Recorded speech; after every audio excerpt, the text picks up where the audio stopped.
அடுத்ததாக நாம் மேடையில் காணவிருக்கும் விருது பெறும் சாதனையாளர் சொல்லின் செல்வி.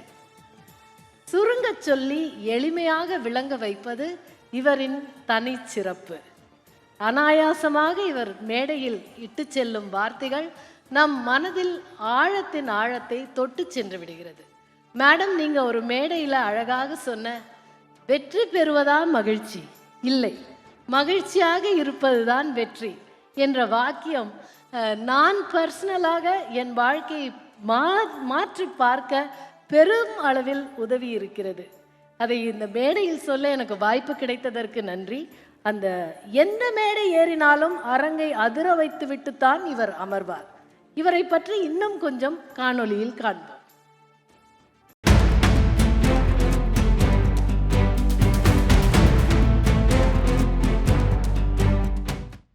சொல்வல்லன் சோர்விலன் அஞ்சான், அவனை இகழ்வெல்லல் யார்க்கும் அரிது எனும் குரலுக்கேற்ப சொல்லில் வல்லவர் சோர்வின்றி உலகம் முழுவதும் சுழன்று சென்று தனது சுறுசுறுப்பு பேச்சை வழங்கி வருபவர். எதிர்த்தரப்பில் யார் இருந்தாலும் போட்டிக்கு அஞ்சாமல் சரிக்கு சமமாக பதிலளிப்பவர். மிகச்சிறந்த பேச்சாளர் இவர். 1969 ஆண்டு சென்னையில் திரு கிருஷ்ணன் திருமதி கற்பகம் தம்பதியினருக்கு கடைக்குட்டியாக பிறந்த சிங்கம் இவர். இவரது தந்தை பள்ளி தலைமை ஆசிரியர், தாயார் முதுநிலை பட்டதாரி மற்றும் மத்திய அரசு ஊழியர். உடன் பிறந்தவர்கள் 2 சகோதரிகள். சென்னை லேடி வெலிங்டன் பள்ளியில் பள்ளி படிப்பை முடித்துவிட்டு புகழ்பெற்ற அண்ணா பல்கலைக்கழகத்தின் அழகப்பா செட்டியார் தொழில்நுட்ப கல்லூரியில் பிடெக் வேதியியல் தொழில்நுட்பமும், பின்னர் கிண்டி பொறியியல் கல்லூரியில் வணிக மேலாண்மையில் முதுகலை பட்டமும் பெற்று சிறந்த மாணவியாக திகழ்ந்தவர் இவர். தமிழ் சமுதாயத்தின் பழங்கால இலக்கிய முத்துக்களை பிற்காலத்தவரும் பெற்று மகிழ பெரிதும் உழைத்தவர் தமிழ் தாத்தா உவே சுவாமிநாத ஐயர். தன் வாழ்நாளின் பெரும் பகுதியை பழைய ஓலைச்சுவடிகளை தேடி திரட்டி படியெடுத்து அரும்பாடுபட்டு பதிப்பித்து சிலம்பு, மேகலை, பத்துப்பாட்டு, ஆற்றுப்படை நூல்கள் என 90க்கும் மேற்பட்ட நூல்களை நமக்கு வழங்கியவர். அவருடன் இப்பணியில் இணைந்து பணியாற்றி 8 தொகை நூல்களில் ஒன்றான கலித்தொகைக்கு உரை எழுதியவர் இவரது கொள்ளு பாட்டனார் திரு அனந்தராம ஐயர் அவர்கள். தமிழ் மொழி மீது இவருக்கு தீரா காதல் ஏற்பட இதுவும் முக்கிய காரணம் என்று சொல்லலாம். அது மட்டுமன்றி இவரது தமக்கையும் நல்ல பேச்சாளர். கம்பன் கழக பேச்சு போட்டிகளில் எல்லாம் கலந்து கொள்வாராம்.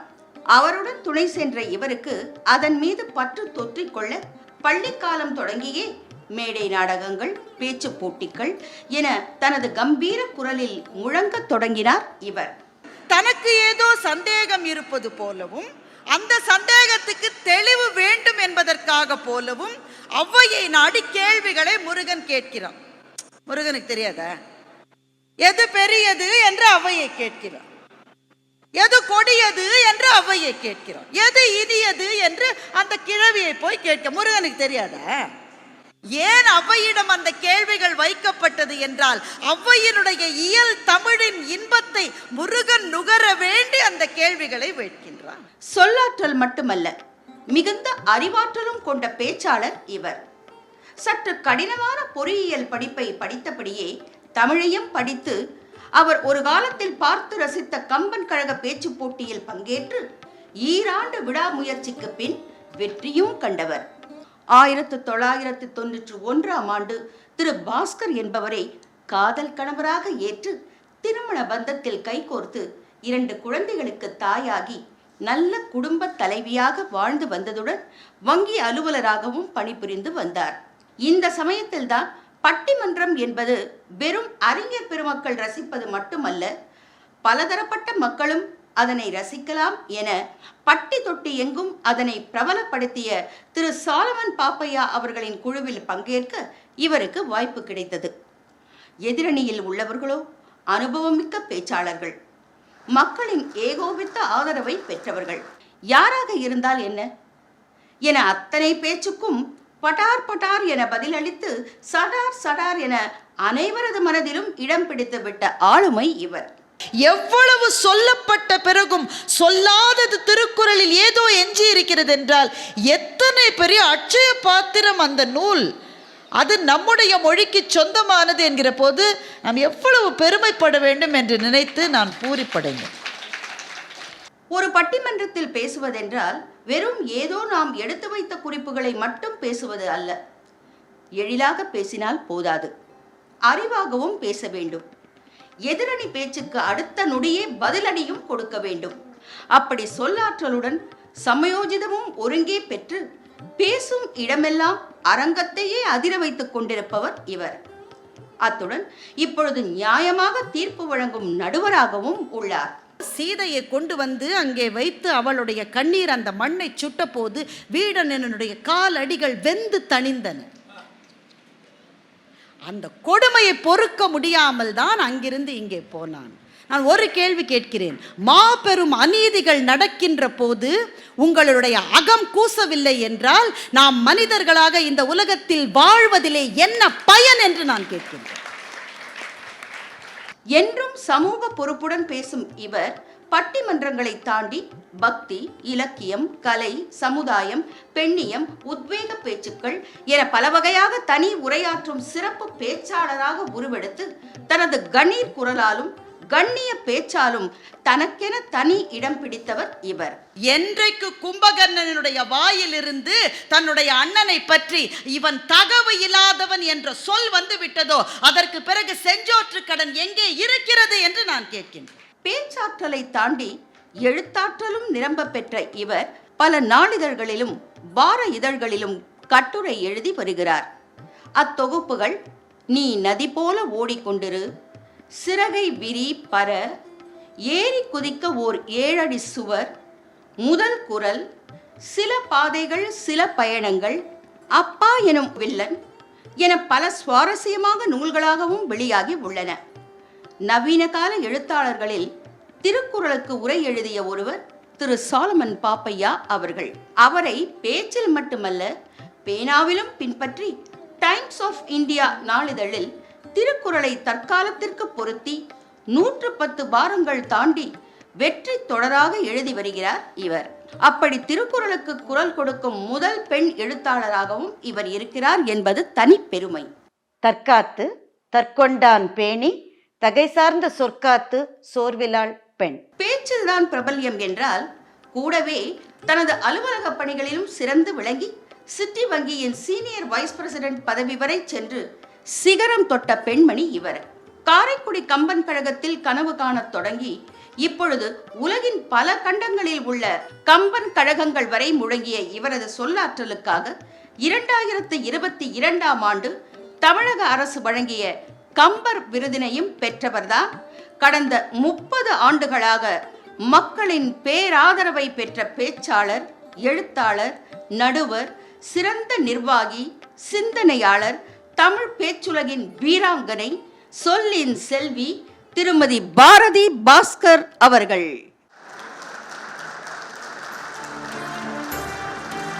எளிதாக, இனிதாக, அரிதாக, பெரிதாக பேசி சிறந்த தமிழ் பேச்சாளருக்கான மெகா மகளிர் சாதனையாளர் விருதினை பெற திருமதி பாரதி பாஸ்கர் அவர்களை அன்புடன் மேடைக்கு அழைக்கிறோம்.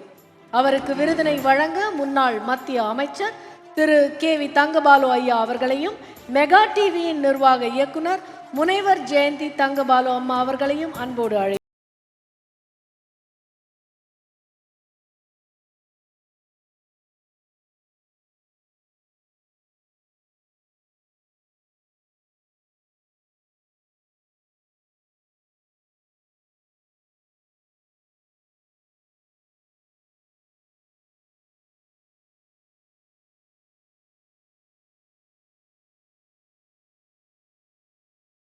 goes to திருமதி பாரதி பாஸ்கர் அவர்கள்.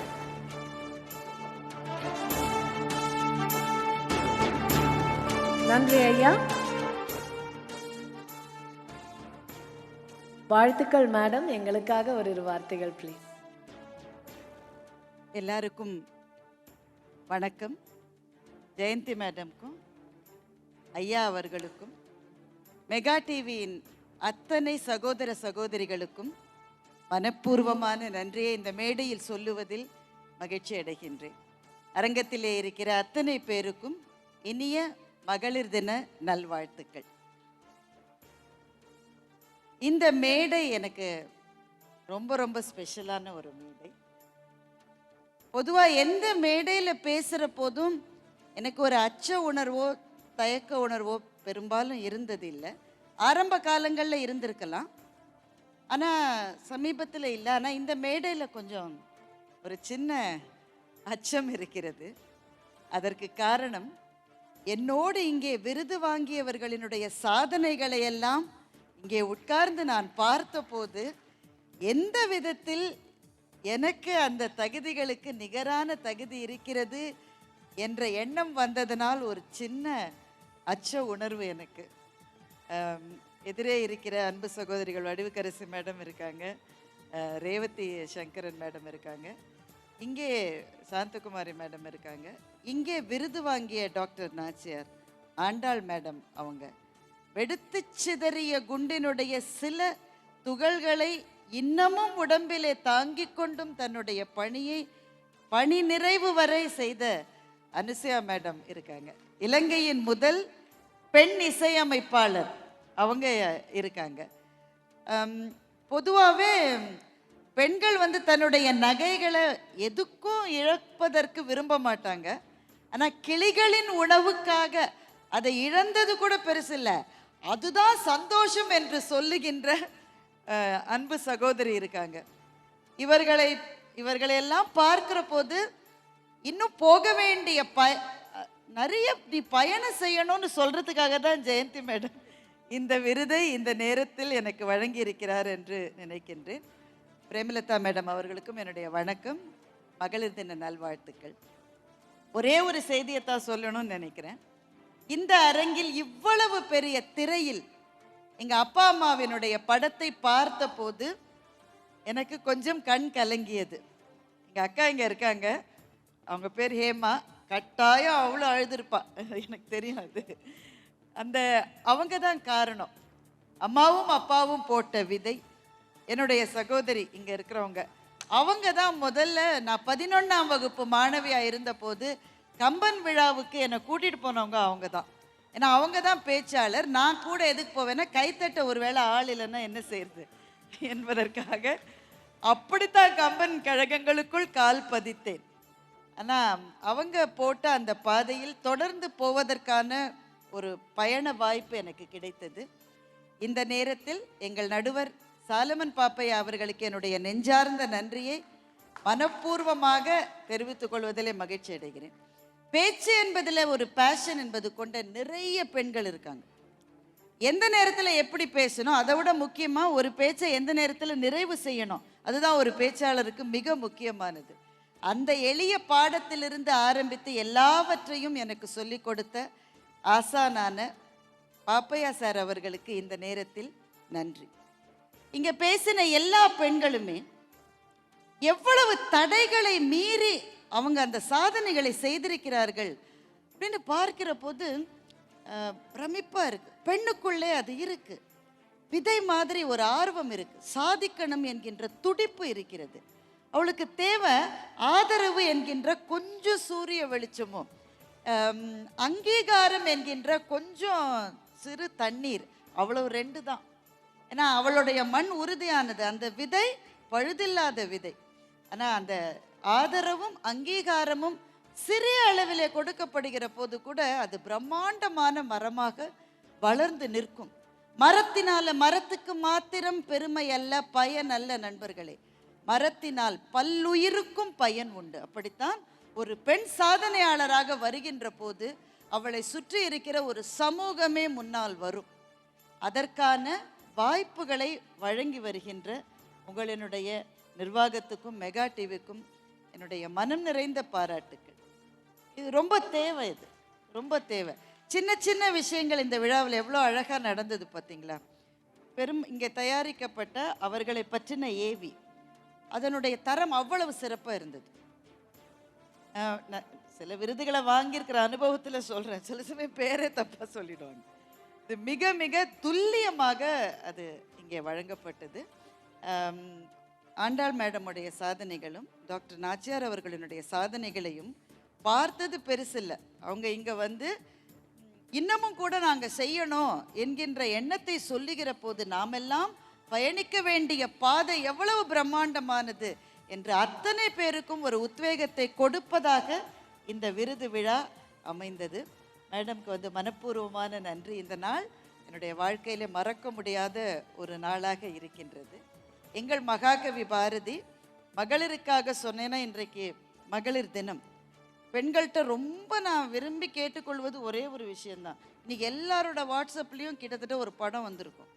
ஒரு பெண் படத்தை போட்டு அவளுக்கு ஒரு 16 கை அவளுக்கு இருக்கிறதா போட்டு, ஒரு கையில் கரண்டி, ஒரு கையில் ஃபீடிங் பாட்டில், ஒரு கையில் கம்ப்யூட்டர், எல்லாம் அவள்தான் சக்தி. முதல்ல அவ்வளோலாம் செய்ய முடியாது. முதல்ல பெண்களுக்கு தேவை அவளுக்கு என்ன முடியுமோ அதை செய்வதற்கான பாதை. நீ தான் எல்லாம் செய்கிறன்றதுல மறைமுகமாக இருக்கிற செய்தி என்ன, நீயே செஞ்சிரு நான் வரமாட்டேன்னு சொல்கிற மாதிரி. அப்படி கிடையாது. இது எல்லாரும் சேர்ந்து செய்ய வேண்டிய ஒரு பயணம், அவ்வளவுதான். அதில் பெண்கள்கிட்ட ஒரு கோரிக்கை, ரிலாக்ஸ்டாக இருங்க, உங்களுக்கு விரும்பினதை செய்யுங்க, உங்கள் தோழிகளோட நேரம் செலவழிங்க. அது ரொம்ப மனசுக்கு ஒரு உற்சாகம் கொடுக்கும். இந்த ஒரு நிகழ்வில் வந்து 2 மணி நேரம் உட்கார்ற போது எப்படி எனர்ஜைஸ் ஆகிறோம்ல. அதனால் வீடுகளிலே செய்கிற பணிகளோடு சமூகத்திலும் நாட்டுக்கும் செய்கிற பணிகளை தொடர்ந்து செய்து கொண்டிருக்கின்ற அத்தனை மகளிருக்கும், அவர்களோடு நின்று அந்த பாதையில் அவர்கள் பயணம் செய்ய தங்கள் நன்மைகளை கூட விட்டு கொடுத்து கொண்டிருக்கின்ற ஆண்களுக்கும் சேர்த்துத்தான் மகளிர் தின வாழ்த்துக்களை நான் சொல்ல விரும்புகின்றேன். மகாகவி பாரதி சொன்ன ஒரு கவிதை, போற்றி போற்றி ஜெய ஜெய போற்றி இப்புதுமை பெண்ணொளி வாழி பல்லாண்டிங்கு மாற்றி வையகம் புதுமையுறச் செய்து மனிதர் தம்மை அமரர்களாக்கவே ஆற்றல் கொண்ட பராசக்தி என்னை தன் அருளினால் ஒரு கன்னிகையாகியே தேற்றி உண்மைகள் கூறிட வந்திட்டாள் செல்வங்கள் யாவற்றிலும் மேற்செல்வம் எய்தினோம் என்று எங்கள் மகாகவி பாடி முடித்து 100 ஆண்டுகளுக்கு மேலாகிவிட்டது. ஆனால் இன்றைக்கும் கூட பெண்கள் பயணம் செய்கிற பாதையில் சின்ன சின்ன விஷயங்களில் தடங்கல்கள் வந்து கொண்டுதான் இருக்கின்றன. கண்ணுக்கு தெரியாத கண்ணாடி சுவர்கள் எங்களினுடைய உயரங்களை குறைத்து கொண்டுதான் இருக்கிறது. எங்களினுடைய மகள்களை பார்த்து சிறகை விரித்து எங்கே வேண்டுமானாலும் நீ பறக்க வேண்டும் என்று சொல்ல வேண்டிய நாங்கள், பார்த்துப்போ, பத்திரமா போ, ஜாகிரதையா போ, தனியா போகாத அப்படின்னு இன்னைக்கும் அட்வைஸ் பண்ணுகிற நிலைமையில் தான் சமூகம் இருக்கிறது என்றால், பாலியல் வன்கொடுமைகள் அதிகரித்து கொண்டே போகிற ஒரு சமூகத்தில் எங்கள் குழந்தைகள், எங்கள் மகள்கள் சிறகடித்து பறப்பதற்கு எதிர்காலம் அவர்களுக்கு ஒளிமயமாக காத்திருக்க வேண்டும் என்று ஒரு பிரார்த்தனையை தவிர வேறு என்ன சொல்ல முடியும்? வண்ண மிகுந்த இந்த மேடையில் இன்னமும் வர இருக்கிற சாதனையாளர்களுக்கும், இதுவரை விருது பெற்ற மகத்தான சாதனையாளர்களுக்கும், மேடம் அவர்களுக்கும், நிகழ்ச்சியை அவ்வளவு சிறப்பாக தொகுத்து வழங்கி கொண்டிருக்கின்ற அன்பு சகோதரிக்கும், நிறைந்திருக்கிற இந்த அரங்கத்திலே இருக்கிற அத்தனை பேருக்கும் திரும்பவும் என்னுடைய பணிவன்பு கலந்த நன்றிகளை தெரிவித்துக் கொள்கிறேன். மகளிர் தின வாழ்த்துக்கள். நன்றி மேடம். சகோதரி போன்ற ஒரு இனிமையான பேச்சு. நன்றி. படத்தொகுப்பு மிக நேர்த்தியாக இருந்ததுன்னு சொன்னீங்க. அதுக்கு சொந்தக்காரர் இந்திரா தங்கபாலு. அவங்க தான் முழு ஸ்கிரிப்டு, முழு பொறுப்பு ஏற்று அவங்க தான் தயாரித்தாங்க. நன்றி மேடம்.